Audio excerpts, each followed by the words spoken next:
This is Poncho Villa guacamole. Why is it Poncho Villa guacamole? Back in 1890, my mother's father's father was the last Mormon to be allowed to have more than one wife by the Mormon Church. Put that over here. And this is how Poncho Villa used to like his guacamole. You're always using the side of the bowl. You don't want to mush it up too much. You want some chunks. For some reason it always works better when you put it seed side down up against the edge of the bowl.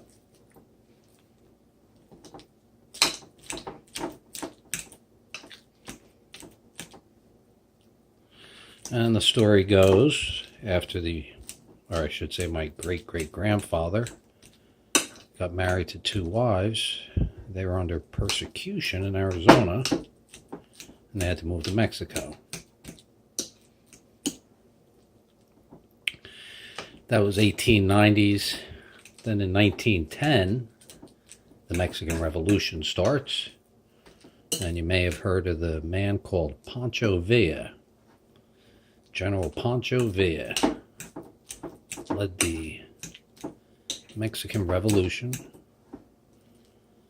and because my grandfather was living down there, he met him and became friends with him, and Poncho Villa used to come over, and that's where this recipe comes from. Somebody comes by to visit, you make some fresh corn chips and you do a guacamole. This is a half a red onion chopped up very finely and one jalapeno, and from what I understand they actually preferred more jalapeno, but because not everybody enjoyed it they only used one, and that's the story. But what they did do, sorry, we gotta, we're out of hot sauce, so usually what they would do is they would do a bottle of hot sauce or cayenne pepper and put that on the table. I'm the only one eating this. I got some leftover pureed jalapeno. I want to put this, but pretty much the way that was is everything that you needed. I got a little bit of hot sauce left in here. Try to clean the bottle a little. This is not working. Should just throw this out.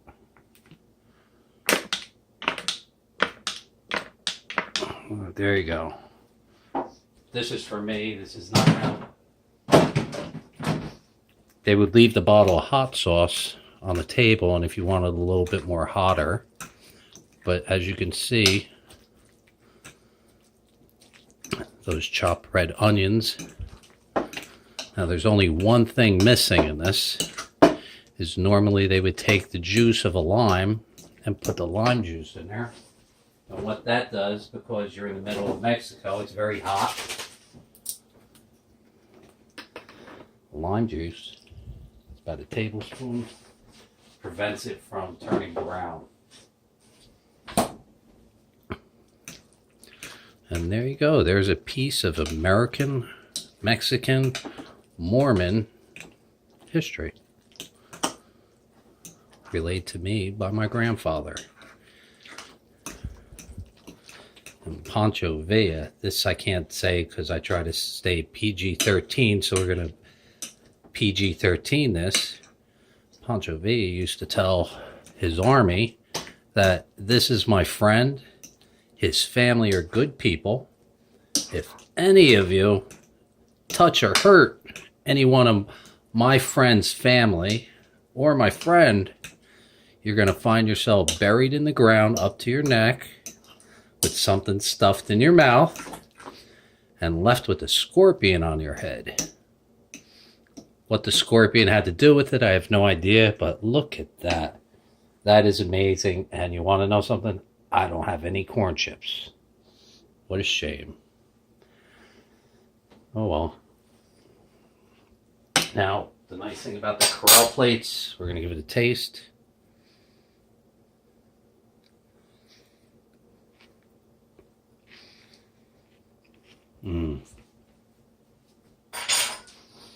The nice thing about the Corral plates is it all interlocks upon each other. You want to clean the lid or the rim. And this plate, what? It fits perfectly. It's like a pot. A little moisture there, jalapeno. And stick that in the fridge, it's good for days. What I'm going to do is I'm going to leave it in the fridge. 24 hours later, I'm going to take it out and show you what it looks like. So, there you go. That is Poncho Villa guacamole.